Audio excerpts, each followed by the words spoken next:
উত্তর ভারতের নানা স্থান ঘুরতে ঘুরতে নৈনিতালে এসেছি। নভেম্বরের শেষে নৈনিতাল প্রায় জনহীন। আমাদের হোটেলের দোতলায় আমি আর আরেকজন বাঙালি প্রৌঢ় ডাক্তার দুজন আছি। হোটেলটি পাহাড়ের মাথায়, বনের ধারে। নিচে নীল হ্রদ, পাহাড় ঘেরা। কখনো মরকতমণির মতো ঝকমক করে, কখনো পোখরাজের মতো। রৌদ্র তপ্ত সুনির্মল দিন, জ্যোৎস্নাময় সুশীতল পাণ্ডুর রাত্রি, চারিদিকে অপূর্ব নিস্তব্ধতা। সমস্ত দিন হ্রদটি দর্পণের মতো স্থির ছিল।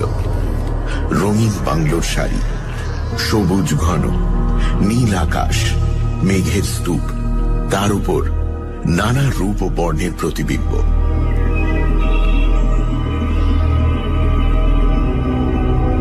সন্ধেবেলায় পশ্চিম আকাশে মেঘপুঞ্জের রঙের ঠেলাঠেলি। আকাশ হোলি খেলায় মেতে উঠল। হ্রদ সুবর্ণবর্ণ।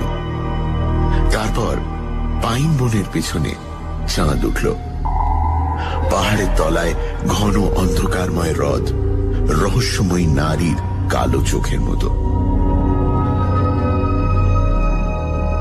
ডিনার খেয়ে যখন ঘরের সামনে কাঁচ ঘেরা বারান্দায় বসলুম, বৃষ্টি পড়ছে। চারিদিকে ঘন অন্ধকার। দেবদারু বন আন্দোলিত করে ঝোড়ো বাতাস উঠছে চাপা কান্নার মতো। বারান্দায় বসে থাকা গেল না। ঝড়ের জন্য নয়, দাঁতে অসহ্য বেদনা অনুভব করলুম। বাঁ মাড়ির শেষে একটু ব্যথা দুদিন ধরেই রয়েছে। সারা রাতে ঝড়ের মধ্যে ব্যথা অসহ্য মনে হল। দাঁতের স্নায়ুগুলি যেন ছিঁড়ে যাচ্ছে ভয়ঙ্কর যন্ত্রণায়। ঘরে ঢুকে দেখলুম অ্যাসপিরিন বা বেদনানাশক কোনো ওষুধ সঙ্গে নেই। রাত 12টা হবে, বাইরে ঝড় উঠেছে। ওষুধের জন্য কোথায় যাওয়া যায়? মনে পড়ল আমার ঘরের পরে দুটি খালি ঘর, আর তার পরেরটাতেই প্রৌঢ় ডাক্তার সরকার আছেন। তার কাছে নিশ্চয়ই কোনো ওষুধ পাওয়া যাবে। ডাক্তারের সঙ্গে একদিন সামান্য আলাপ হয়েছিল। অদ্ভুত মানুষ মনে হয়। তিনি সমস্ত পৃথিবী 2 বার পরিভ্রমণ করেছেন। কোনদিন দেখি বারান্দায় বেতের ইজি চেয়ারে স্তব্ধ হয়ে বসে আকাশে মেঘের লীলা, হ্রদের খেলা দেখছেন। কোনদিন দেখি মোটা চাবুক হাতে ঘোড়ায় চড়ে ছুটে চলেছেন ভীমতালের দিকে। 6 ফুট লম্বা দীর্ঘ দেহ, সুঠাম দৃঢ় বৃদ্ধ শাল গাছের মতো। সবসময় ছাই রঙের একটা স্যুট পরে, চোখে কালো কাঁচের চশমা, নাকের ডগায় লাল ছাপ কাঁচ ঢাকা ফ্রেমের নিচে টকটক করে। দাঁতের যন্ত্রণা অসহ্য হয়ে উঠল। ডাক্তারের ঘরে যাওয়া ছাড়া উপায় নেই। করিডোরের এক কোণে একটি আলো মৃদু জ্বলছে। ডাক্তারের ঘরের দরজার উপর 3টে টোকা দিয়ে ডাক দিল, ডাক্তার সরকার। ভেতর থেকে উত্তর এলো, আসুন। দরজা ভেজানো ছিল, একটু ঠেলতেই খুলে গেল। ঘরে প্রবেশ করে দেখলুম স্প্রিং গদিওয়ালা রেক্সিন মোড়া লম্বা সোফাতে ডাক্তার সরকার আধশোয়া ভাবে সামনের জানলার দিকে চেয়ে। জানলার কাঁচের উপর বৃষ্টি ঝড় আছড়ে পড়ছে ক্ষুব্ধ সমুদ্রের মতো। বাইরে ঝড়ের আর্তনাদ, কিন্তু ঘরের ভেতরে অদ্ভুত স্তব্ধতা। সোফার পেছনটা দরজার দিকে। ডাক্তার সরকার আমার প্রবেশ দেখতে পাননি। তিনি বলে উঠলেন, আসুন হ্যার রোজেনবার্গ, আপনার প্রতীক্ষাই করছিলাম। হ্যার রোজেনবার্গ? এই হোটেলে কোনো জার্মানকে তো দেখিনি। চেঁচিয়ে বললুম, আমি কিছু মনে করবেন না, দাঁতের অসহ্য যন্ত্রণা। চমকে তিনি লাফিয়ে উঠে দাঁড়ালেন।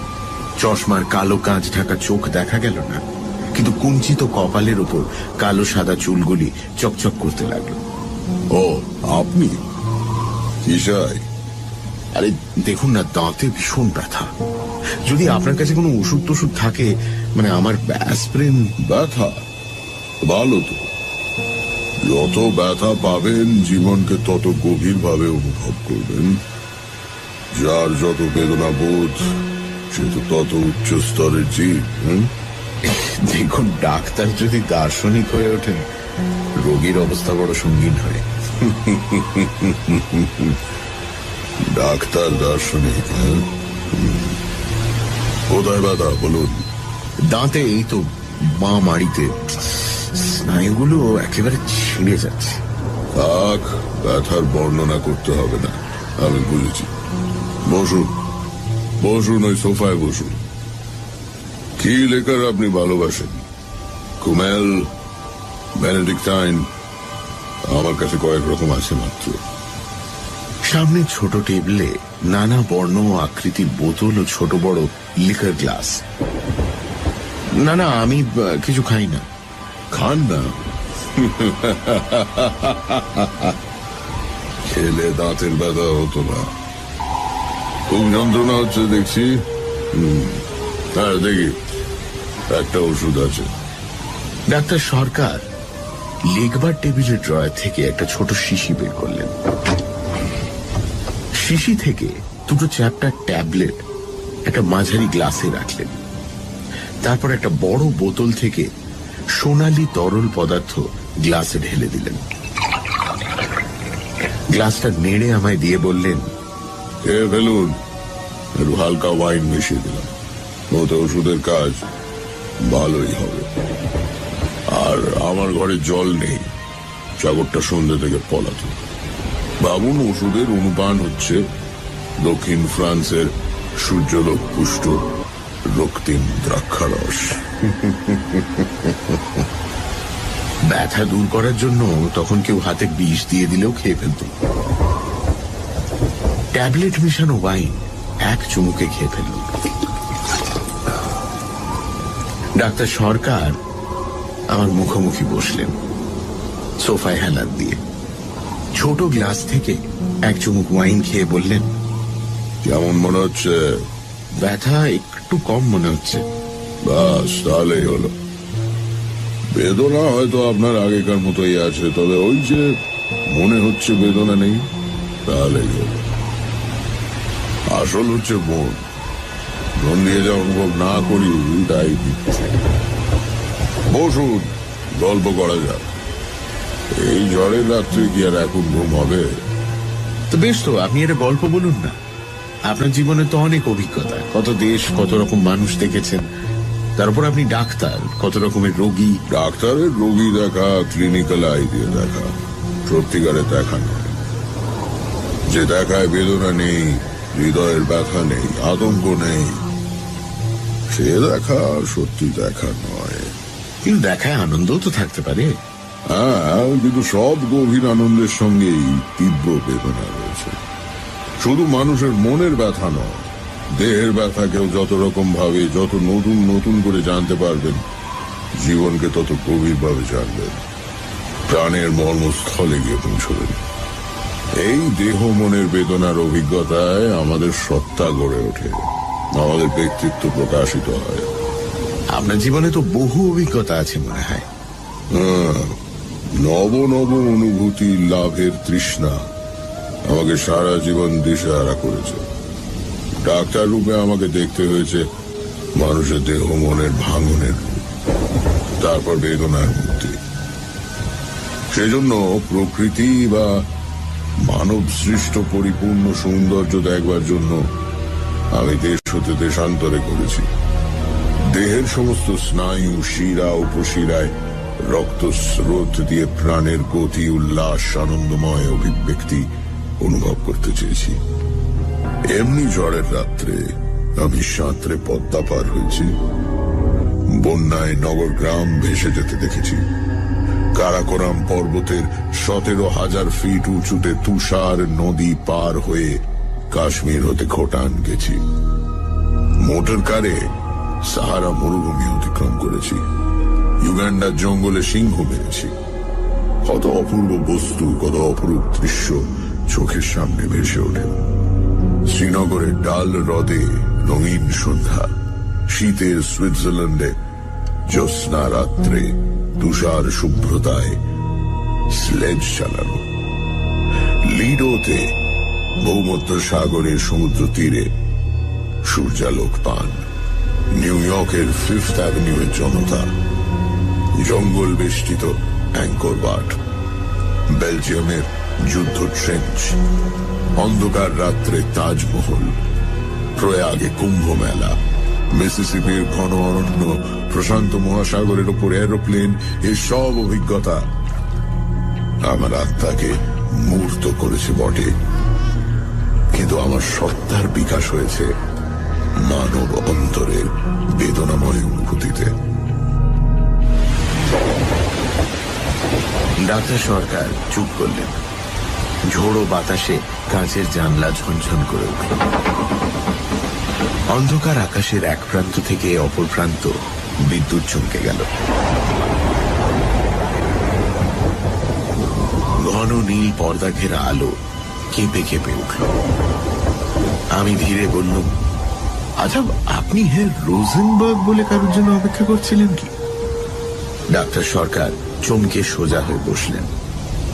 তার চশমার কাঁচ চকচক করতে লাগলো অন্ধকার রাত্রে কালো চোখের মতো। বোতল থেকে একটু ওয়াইন ঢেলে পান করে কিছুক্ষণ চুপ করে বসে রইলেন। তারপর আমার দিকে চুরুটের বাক্স এগিয়ে দিয়ে বললেন, একটা চুরুট ধরান, গল্পটা আপনাকে তাহলে বলি।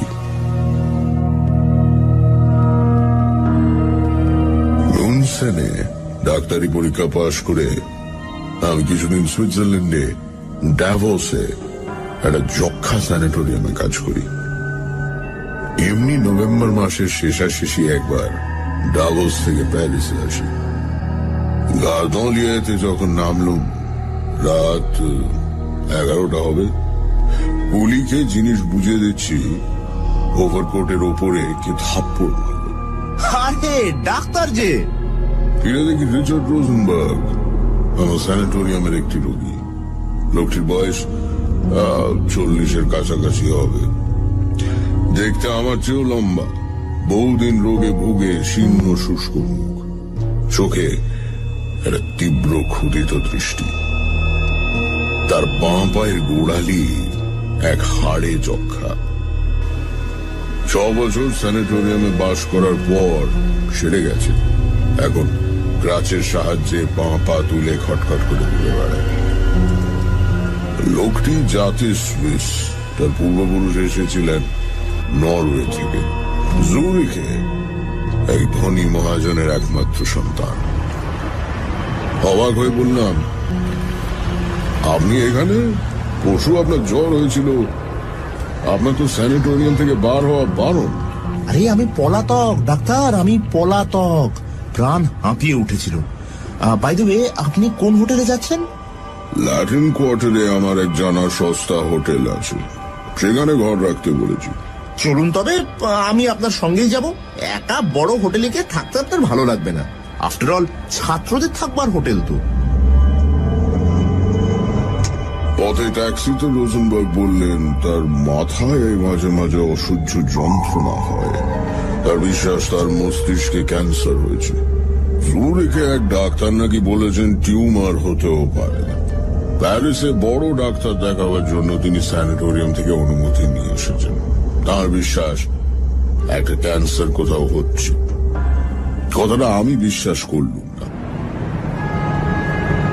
আমার হোটেলে আমার ঘরের কাছেই রোজেনবার্গের জন্য ঘর ঠিক করে দিল। শোবার উদ্যোগ করছি, এমন সময় ট্রেনের স্যুট বদলে সাজসজ্জা করে রোজেনবার্গ আমার ঘরে এসে ঢুকলেন। বললেন, চলুন একটু বেরোনো যাক। আমি খুবই ক্লান্ত। আরে 6 বছর পর প্যারিসে এলাম, এর মধ্যে শেষ। Tender is the night. আপনি ঘুরে আসুন, আমি জামা কাপড় ছেড়ে ফেলেছি। ওকে। দেখুন, সেন নদীর তীরে একবার ঘুরে আসতে না পারলে না আমার রাত্রে ঘুমই হবে না। ঠিক আছে, গুড নাইট।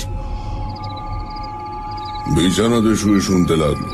হ্যাঁ, রোজেনবার্গ সরু সিঁড়ির কাঠের ওপর কাচের খটখট শব্দ করে দ্রুত নেমে যাচ্ছেন।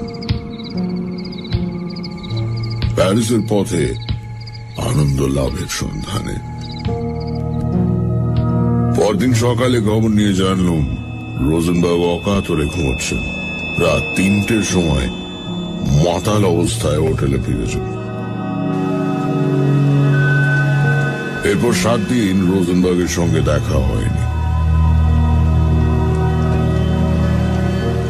সানডে সাসপেন্স, শুধুমাত্র রেডিও মির্চি 98.3 FM। গল্পের পরবর্তী অংশ ব্রেকের পর।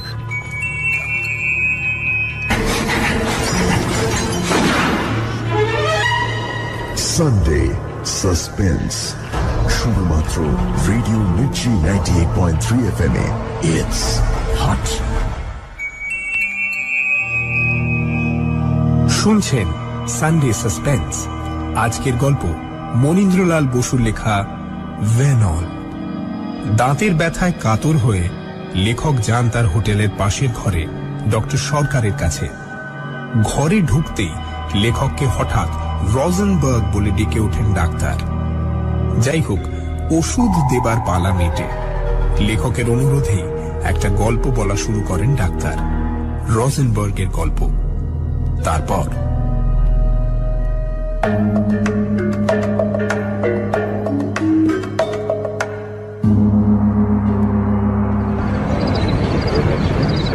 রাত্রে পুচিনি টস্কা দেখে অপেরা থেকে রাস্তায় বেরিয়েছি। ওভারকোটের ওপর একটা থাপ্পড় মেরে কে বলল, আরে ডাক্তার! পেছনে ফিরে দেখি রিচার্ড রোজেনবার্গ। আরে ডাক্তার, কেমন লাগলো অপেরা? চমৎকার। চলুন তবে, কাছেই একটা ইটালিয়ান রেস্টুরেন্ট আছে, চমৎকার মোজেল মদ রাখে। 1913 সালের যুদ্ধে ঠিক আগের বছরের মোজেল মদ। আপনি না এলে আমি কিন্তু সত্যিই দুঃখিত হব। অপেরার সঙ্গীত তখন আমার কানে বাজছে। বললুম, চলুন আজ রাত্রে একটু হল্লা করা যাক। হ্যাঁ,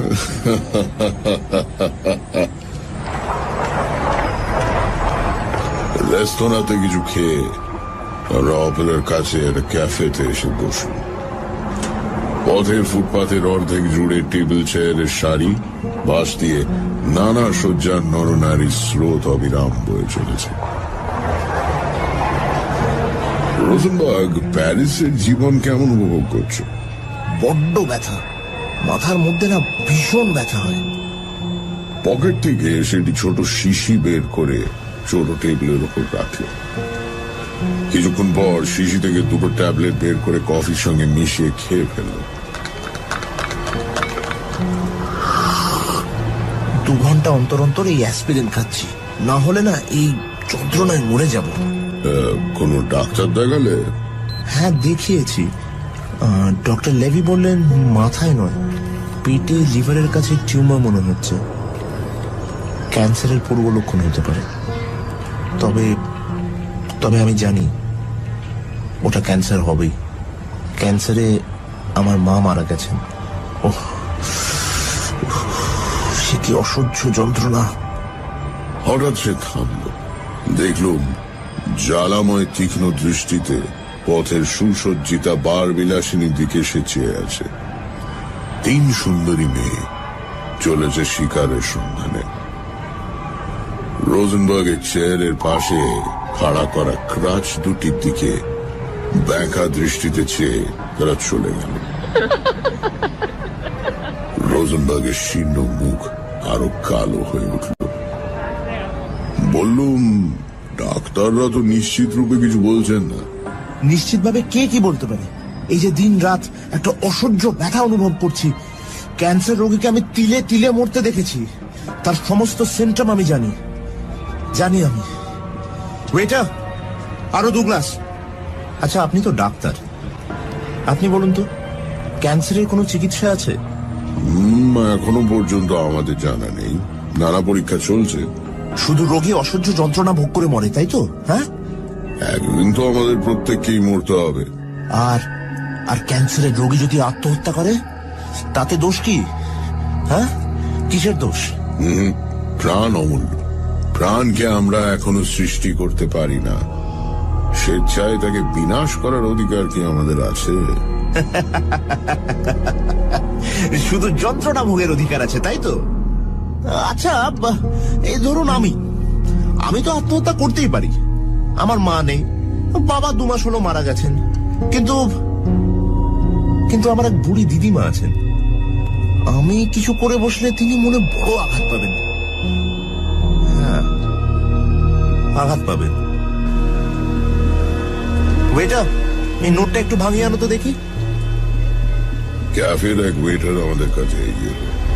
রোজেনবার্গ তার বুকের পকেট থেকে একটা মোটা মানি ব্যাগ বের করল, নানান রঙের নোটে ভরা। নোটের তাড়া থেকে একখানি 1000 ফ্র্যাঙ্কের নোট বার করে ওয়েটারের হাতে দিল। তারপর মানি ব্যাগটা খুলে টেবিলের উপর রাখল। শুধু ক্যাফের নয়, রাস্তার লোকেও দেখতে পেল নোট ভরা মানি ব্যাগ টেবিলের উপর পড়ে আছে। ব্যাগটা তুলে রাখো রিচার্ড। ডাক্তার, জানো তো এই ব্যাগে 30,000 ফ্রাঁ আছে। 30,000 ফ্রাঁ। রোজেনবার্গ কথাগুলো এত জোরে বলল যে রাস্তার লোকও শুনতে পেল। ক্যাফের লোকেরা আমাদের টেবিলের দিকে অবাক হয়ে চেয়ে রইল। আস্তে, তো চেঁচামেচি করছো কেন? ব্যাগটা পকেটে রাখো। এত টাকা পকেটে নিয়ে প্যারিসের রাস্তায় এরম ভাবে করার মানে কি? মানে কি, তাই তো? বেশ বলেছো ডাক্তার। আচ্ছা, তোমাকে ধাঁধা দেওয়া যাচ্ছে, উত্তর দাও। একটা লোক 30,000 ফ্রাঁ পকেটে নিয়ে সবাইকে দেখিয়ে প্যারিসের রাস্তায় ঘুরে বেড়াচ্ছে কেন? জীবনটা একটা গোলক ধাঁধা নয় কি? একবার প্রবেশ করলে সব সময় বের হওয়ার রাস্তা খুঁজে পাওয়া যায় না ডাক্তার। দেখো, এর চেয়ে কম টাকার জন্য প্যারিসের পথে লোক খুনও হয়েছে। বাহ, বেশ বলেছো তো। শোনো ডাক্তার, তোমার সঙ্গে আমার দেখা হয়ে খুব ভালো হলো, জানো তো। আমার যেরকম শরীরের অবস্থা, যে কোনো সময় কিছু ঘটতে পারে। আমার যদি হঠাৎ কিছু হয়, দেখো আমি এখন লক্ষপতি কিন্তু, হ্যাঁ, তাহলে আমার যদি কিছু হয় না, আমার সম্পত্তির অর্ধেক আমি এক ক্যান্সার রিসার্চ হসপিটালে দিয়ে যেতে চাই। আমার একটা উইলও আছে, স্যানিটোরিয়ামে আমার ঘরে নয়, এক জায়গায় লুকোনো আছে, সেটা তোমায় বলে যেতে চাই। হঠাৎ রোজেনবার্গ চুপ করে পথের দিকে চাইল। আমাদের কাছ দিয়ে একটি যুবক ও যুবতী যাচ্ছিল। যুবকটি কদাকার ভীম প্রকৃতির দেখতে, প্যারিসের গুন্ডা দলে মনে হয়। যুবতী কিন্তু পরমা সুন্দরী, সদ্য প্রস্ফুটিত শ্বেত পদ্মের মতো স্নিগ্ধ লীলায়িত মূর্তি। রোজেনবার্গ দাঁড়িয়ে তাদের দিকে ডাকলেন, ম্যাডাম। মেয়েটি হেসে এগিয়ে এলো। আমাদের টেবিলে আমাদের দুজনের মধ্যে চেয়ারে এসে বসল। যুবকটি কিন্তু কোথায় সরে পড়ল। হ্যালো ম্যাডাম, কি খাবেন বলুন? চলো এক রেস্তোরাঁতেই যাওয়া যাক, সন্ধ্যে থেকে খাইনি, বড় খিদে পেয়েছে। মহিলার 2 চোখে কৌতুকময় হাসি। রোজেনবার্গ তার দিকে মন্ত্রমুগ্ধের মতো চেয়ে বলল, আরে আমরা এই খেয়ে এলাম, এই নাও, কাল সকালে খেয়ে নিও। রোজেনবার্গ আবার ব্যাগ বার করে মহিলার হাতে একখানা 500 ফ্র্যাঙ্কের নোট দিয়ে দিল। ব্যাগের নোটের তাড়া রাস্তার লোক শুধু দেখতে পেল। মহিলার চোখ দুটি ঝলসে উঠল। আমি বললুম, অনেক রাত হয়েছে তো, এবার যাওয়া যাক। আমরাও যাব, চলুন ম্যাডাম। ট্যাক্সিতে মেয়েটি বসলো আমাদের দুজনের মাঝখানে।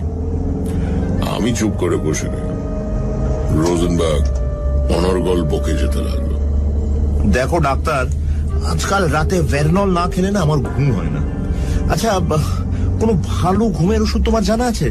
তুমি দিতে চাও না সে আমি বুঝতেই পারছি। মেয়েটি হেসে বলে উঠল, আমি জানি। হ্যাঁ, কি? সে বলবো না।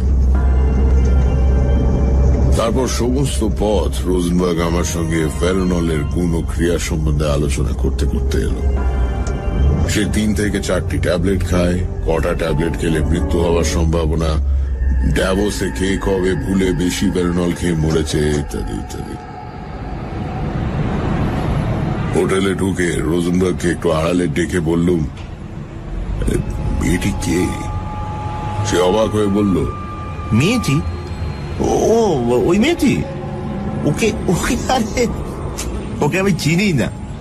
আমি অবাক হয়ে বললুম, তাহলে তুমি ওকে জানো না? তোমার সঙ্গে এত টাকা রয়েছে, ব্যাগটা না হয়। আসার সময় দেখলুম ট্যাক্সির পেছনে আর একটা মোটর কার আসছে। রোজেনবার্গের বিস্তীর্ণ পাণ্ডুর মুখে অদ্ভুত হাসি খেলে গেল। ডাক্তার, এই পৃথিবীতে আমরা কে কাকে চিনি বলতো? মেয়েটিকে নিয়ে রোজেনবার্গ তার ঘরে গেল। আমি আমার ঘরে গিয়ে ক্লান্ত হয়ে বসে পড়ল। বাইরে টিপ টিপ করে বৃষ্টি পড়ছে, বাতাস বইছে খ্যাপা কুকুরের অবিশ্রান্ত আর্তনাদের মতো। সমস্ত হোটেল নিঝুম নিদ্রিত। এই রাত্রে ঘুমোবার আশা নেই। ফায়ারপ্লেসের ওপর অষ্টাদশ শতাব্দীর পুরনো ঘড়িটা শূন্যভাবে চেয়ে রইল। মফাসার একটি গল্পের বই নিয়ে পড়তে শুরু করলাম। কখন ঘুমিয়ে পড়েছিলাম জানি না। জানলার শাসি ঝনঝন শব্দে ঘুম ভেঙে গেল। ঝড় উঠেছে, তার সঙ্গে মেজু তুষারপাত। বাইরে উন্মত্ত প্রকৃতি, অন্ধকারে বিদ্যুতের গর্জন, কিন্তু হোটেল অস্বাভাবিক রকমের নিস্তব্ধ। চমকে উঠলাম। রোজেনবার্গের ঘরে কি হয়েছে কে জানে। মেয়েটি নিশ্চয়ই কাজ শেষ করে চলে গেছে। পাশে স্নানের ঘরে জলের কল ভালো করে বন্ধ হয়নি, জলের ফোঁটা টপ টপ করে পড়ছে। হঠাৎ মনে হলো কে যেন আমায় ডাকছে। ডাক্তার, আরে ডাক্তার, শুনতে পাচ্ছ ডাক্তার? কাঠের দরজার ভেতর দিয়ে অন্ধকার করিডোর পার হয়ে সে আহ্বান আসছে। ধীরে উঠে ঘরের দরজা খুললুম। অন্ধকার করিডোর, রোজেনবার্গের ঘরের দরজা ফাঁক করা। সেই ফাঁক দিয়ে আলোর রেখা অস্পষ্ট এসে পড়েছে। আলোর রেখা দেখে মনে সাহস হলো। তাড়াতাড়ি করিডোর পার হয়ে রোজেনবার্গের ঘরে ঢুকলাম। স্তব্ধ ঘর। রোজেনবার্গ বিছানাতে চাদরের উপর স্থির হয়ে শুয়ে আছে। স্যুট ছেড়ে রাতের পোশাকও পরেনি। অতি স্থির হয়ে শুয়ে, চোখে অচঞ্চল দৃষ্টি। পাশে ছোট টেবিলে ভেরনলের শূন্য শিশি, দুটো খালি বোতল ও খালি গ্লাস। মেয়েটি কোথাও নেই। ডাকলো, রোজেনবার্গ, রোজেনবার্গ, রিচার্ড। কোনো সাড়া নেই। কোথায় একটা খটখট শব্দ। কপালে হাত দিয়ে দেখলুম বরফের মতো ঠান্ডা। হাত ধরে নাড়ি দেখলুম কোনো স্পন্দন নেই। জামা খুলে বুকের উপর কান পেতে শুনতে চেষ্টা করলুম বুকের ধুকপুকানি এখনো একটু আছে কিনা, কিন্তু না। চিরদিনের মতো হৃৎপিণ্ডের স্পন্দন বন্ধ হয়ে গেছে। বাইরে ঝোড়ো বাতাস তখনও গর্জন করছে। বুঝলাম আমার আর কিছু করবার নেই। ধীরে চোখ দুটো বন্ধ করে গায়ের উপর একটা চাদর দিয়ে বেরিয়ে গেল। নিজের ঘরে ক্লান্ত হয়ে সোফায় বসতে শীতের রাতে গায়ে ঘাম দিল। আবার মনে হলো কে যেন আমায় ডাকছে। ডাক্তার, ডাক্তার, আরে ডাক্তার, শুনতে পাচ্ছ ডাক্তার? অন্ধকার করিডোর পার হয়ে কাঠের দরজার ভেতর দিয়ে সে ডাক আমার ঘরে ধোঁয়ার মতো ভরে উঠল। একটা সিগারেট ধরালাম। একটা জানলা খুলে দিলাম। যদি বাইরে ঝোড়ো বাতাসের বর্জনে ঘরের এই ডাক ডুবে যায়। আহ্বান অতি মৃদু ছিল, তীব্র উচ্চ হয়ে উঠল। ডাক্তার, আরে ডাক্তার, শুনতে পাচ্ছ ডাক্তার? শুধু আমার নাম ডাকা নয়, সিঁড়ির কাঠের ধাপের উপর ক্রাচের খটখট শব্দে সুপ্ত হোটেলের স্তব্ধতা কেঁপে উঠছে। ডাক্তার, আরে ডাক্তার, শুনতে পাচ্ছ ডাক্তার? ক্রাচের শব্দ সিঁড়ি দিয়ে উঠে ঘরের সারি পার হয়ে অন্ধকার করিডোর অতিক্রম করে আমার ঘরের সামনে এসে থামল।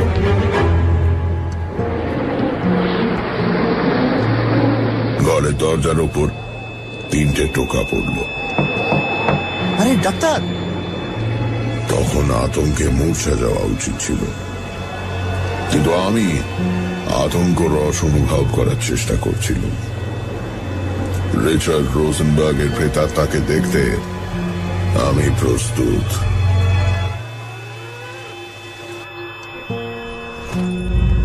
যেন বেতার যন্ত্র থেকে কথাগুলি কানে এলো। ডাক্তার, আমি বাইরে যাচ্ছি। উইলের কথাটা বলতে এলাম। উইলটা আছে আমাদের স্যানিটোরিয়ামে ফ্রাউ মায়ারের ঘরের টেবিলের 3য় দেরাজে।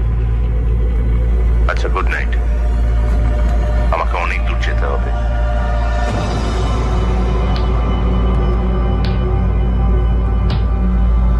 মূর্তি মিলিয়ে গেল। অন্ধকারে বিমূঢ় চোখে চেয়ে রইল। খটখট শব্দ দূর হতে দূরে চলে যাচ্ছে। এতক্ষণে গা শিরশির করে উঠল, হাত পা ঠান্ডা হয়ে আসছে। নিজের বুকে ধুকপুকানি শুনতে পাচ্ছি। দুঘর পরে রোজেনবার্গের মৃতদেহ। হঠাৎ করিডোরে কি আলো জ্বালল, চোখ ঝলসে উঠল। সিঁড়িতে যুবক দলের হাসি, যুবতী দলের চঞ্চল পদধ্বনি। একদল চৈনিক ছাত্রছাত্রী হাসতে হাসতে গল্প করতে করতে সিঁড়ি দিয়ে উঠছে। রাত 2টোর আগে তারা সাধারণত ফেরে না। Night, night. Good night. ছাত্রের দল যে যার ঘরে গিয়ে দরজা বন্ধ করে দিল। আমিও আমার ঘরের দরজায় চাবি দিলাম। হোটেল আবার সুপ্ত, স্তব্ধ। ঝড় থেমেছে, নিঃশব্দে তুষারপাত হচ্ছে।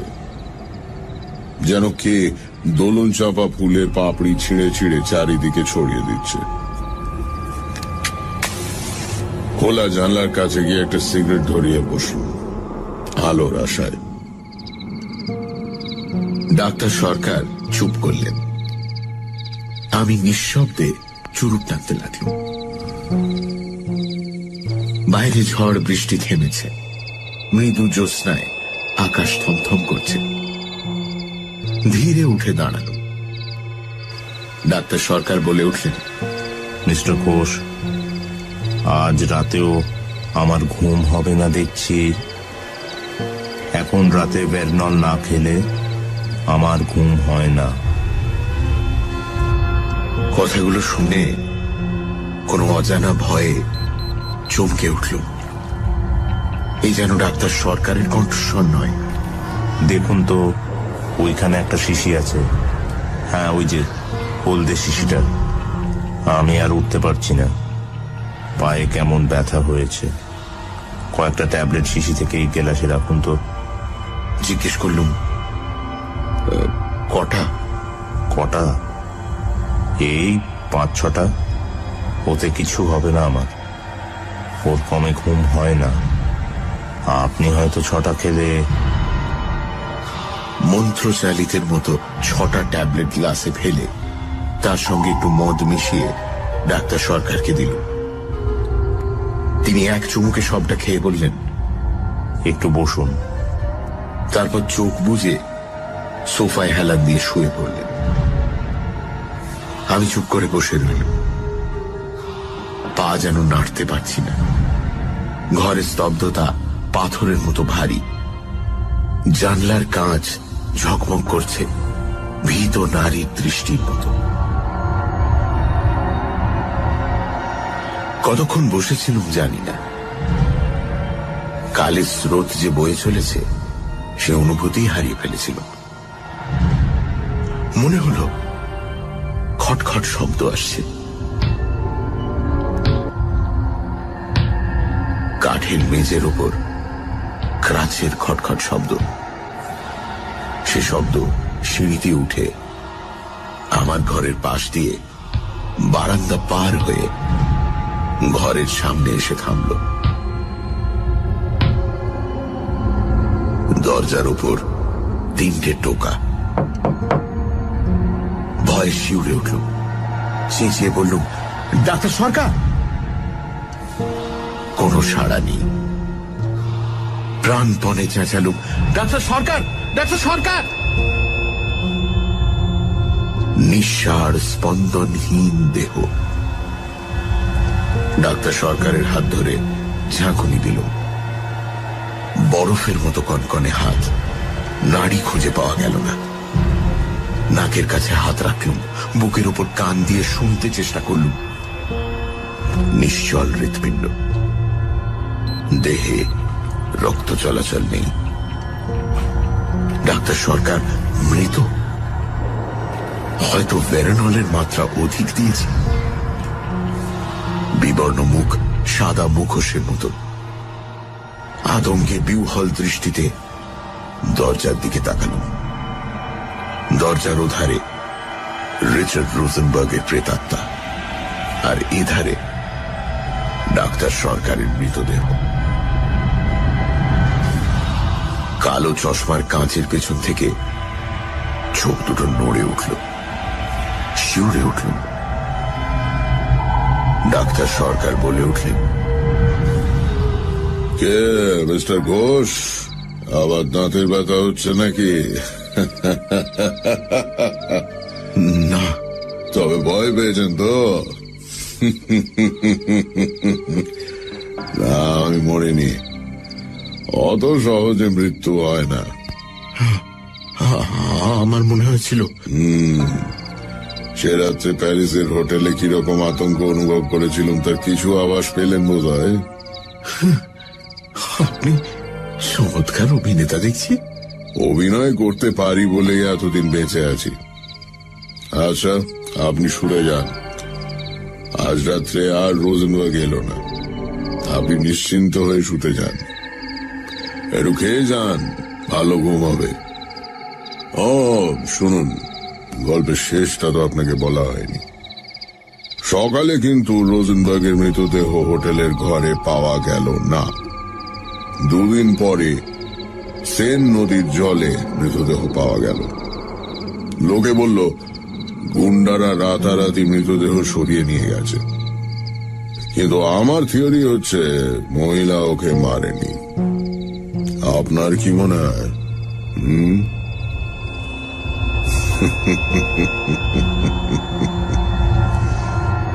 আমি কোনো উত্তর না দিয়ে চলে এলাম।